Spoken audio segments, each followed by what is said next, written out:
One of our greatest fears before death is the fear of dying alone.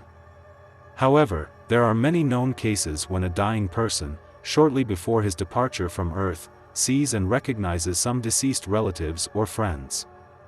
We must, however, remember the fact that hallucinations of the dying are not so rare. Nevertheless, there are cases when before death a person saw his departed relatives and friends, unaware of their death. These cases, in my opinion, are one of the most convincing arguments in favor of survival after death, claimed physicist William Fletcher Barrett, who was a specialist in optics and electrical engineering, and at the end of his life began to study unexplained phenomena. The first case, thanks to which William Barrett paid attention to the dying, was told by his wife, who worked in one of the hospitals in Clapton. One day, Mrs. Barrett received an urgent message. She was to visit a patient, Mrs. Doris, who was dying of serious heart failure. Entering the dying woman's room, Mrs. Barrett saw something that struck her to the depths of her soul. When Mrs. Doris saw me, she stretched out her arms to me and said, "Don't leave me. It's getting darker and darker around." I sent for her husband and mother. And while they were gone, I stayed with the dying woman. Suddenly she looked towards one part of the room, and a radiant smile lit up her face. A miracle, she said with admiration. I asked her what she saw. "A beautiful light, wonderful creatures," Mrs. Doris replied. This was the story William Barrett heard from his wife. Then for a moment Mrs. Doris concentrated her attention on one place in the room, after which she cried out with joy, "Why, it's my father. He's so glad I'm coming." After this, according to Mrs. Barrett, the dying woman's relatives entered the room.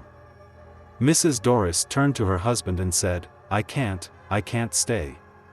If you could see what's happening, you'd know I can't stay." Mrs. Barrett had to go to the other patients. The head nurse of the hospital remained in the room instead. According to the head nurse, Mrs. Doris lived for another hour after this. All this time, she seemed to retain double consciousness until the very end. Mrs. Doris saw those who were caring for her at her bedside. For example, she gave her mother and her husband her last instructions before leaving. At the same time to time, Mrs. Doris told her relatives not to interfere with her looking at the light that only she could see. Once again, turning away from her relatives, Mrs. Doris exclaimed, "I see Vida." Why is Vida there? Vida was Mrs. Doris's sister. She died 3 weeks ago. But Mrs. Doris was not informed of this because of her serious illness. Upon learning of the incident, William Barrett tried to obtain an independent report from Mrs. Doris's mother, who had been present at her daughter's last moments. The report of Mrs. Clark, the deceased's mother, coincided with the account given by the head nurse of the hospital and with Mrs. Barrett's account.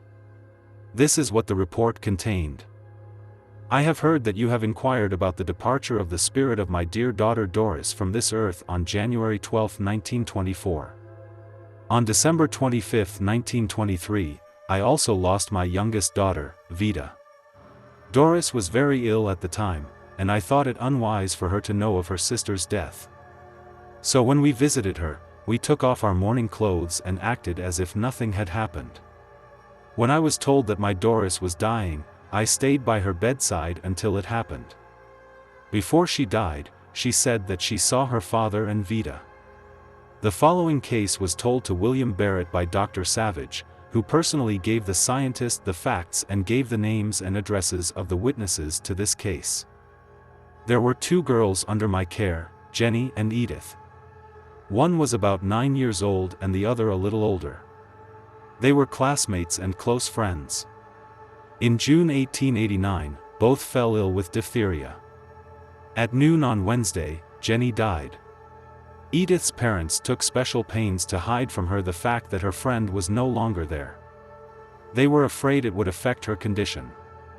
On Saturday, June 8, at noon, Edith chose 2 photographs of herself to send to Jenny and also asked her mother to say goodbye to her," said Dr. Savage. That evening, Edith died. She said goodbye to all her relatives and friends, talking about death, and seemed to feel no fear. Suddenly, Edith turned to her mother in surprise and exclaimed, "Mother, why didn't you tell her that Jenny was here? She says she is going to take me with her." Edith then extended her arms as if to greet someone and said, "Jenny, I am so glad you are here."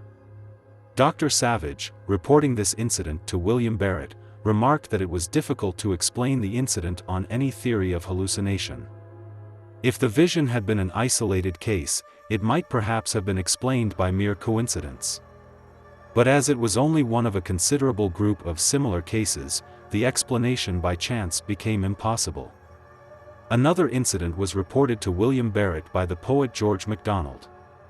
MacDonald himself had learned of it from his friend Miss Ogle. Miss Ogle reported that her brother, John Alkin Ogle, had died in Leeds on July 17, 1879. About an hour before this, John Ogle had seen his brother, who had died about 16 years before. Immediately after this vision, John Ogle greeted another invisible visitor. He exclaimed, "I see George Hanley." According to Miss Ogle, this was strange. For George Hanley, a distant relative of John Ogle, had died only 10 days before, a fact unknown to John. Miss Ogle emphasized that her brother was neither delirious nor unconscious at the time. According to William Barrett, the apparition of dead relatives is only one kind of vision. Some dying people may see figures, calling them angels.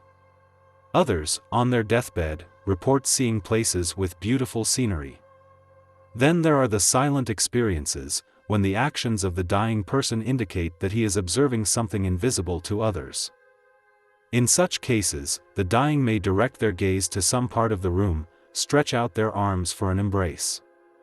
In some cases, they silently look at the ceiling, as if watching something. Sometimes the dying say that they see a bright light or hear some beautiful sounds. Visions on the deathbed can be very different. But they all seem to arise with one purpose: to calm the dying and relieve him from the fear of death, concluded William Barrett.